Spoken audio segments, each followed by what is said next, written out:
Everybody Needs a Rock by Bird Baylor with pictures by Peter Parnall.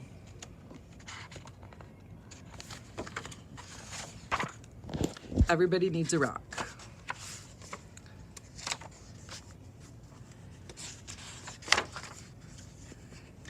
Everybody needs a rock. I'm sorry for kids who don't have a rock for a friend. I'm sorry for kids who only have tricycles, bicycles, horses, elephants, goldfish, 3-room playhouses, fire engines, wind-up dragons, and things like that, if they don't have a rock for a friend. That's why I'm giving them my own 10 rules for finding a rock. Not just any rock, I mean a special rock that you find yourself and keep as long as you can, maybe forever. If somebody says, "What's so special about that rock?" don't even tell them. I don't. Nobody is supposed to know what's special about another person's rock. All right, here are the rules. Rule number 1, if you can, go to a mountain made out of nothing but 100 million small, shiny, beautiful, roundish rocks. But if you can't, any place will do, even an alley, even a sandy road.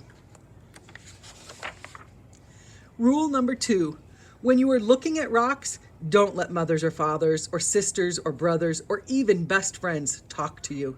You should choose a rock when everything is quiet. Don't let dogs bark at you or bees buzz at you. But if they do, don't worry.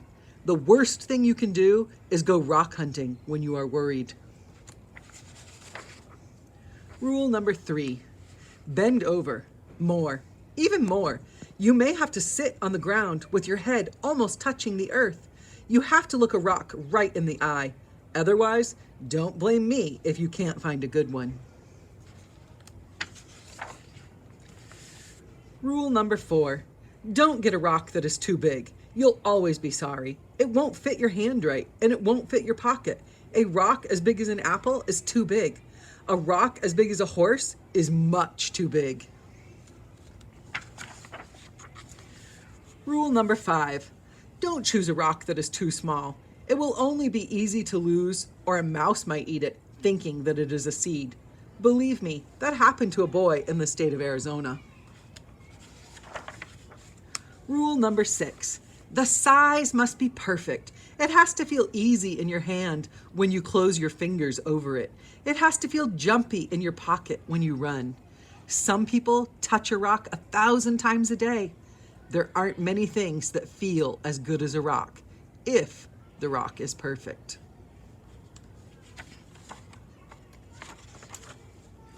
Rule number 7, look for the perfect color.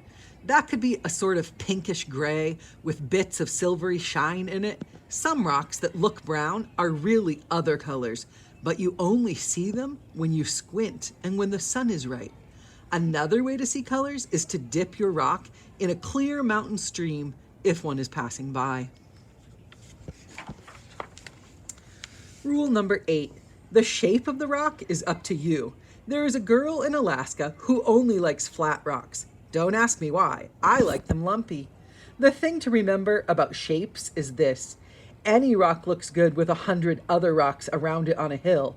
But if your rock is going to be special, it should look good by itself in the bathtub. Rule number 9, always sniff a rock. Rocks have their own smells. Some kids can tell by sniffing whether a rock came from the middle of the earth, or from an ocean, or from a mountain where wind and sun touched it every day for 1,000,000 years.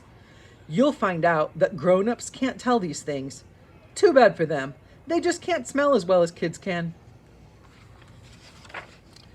Rule number 10, don't ask anybody to help you choose.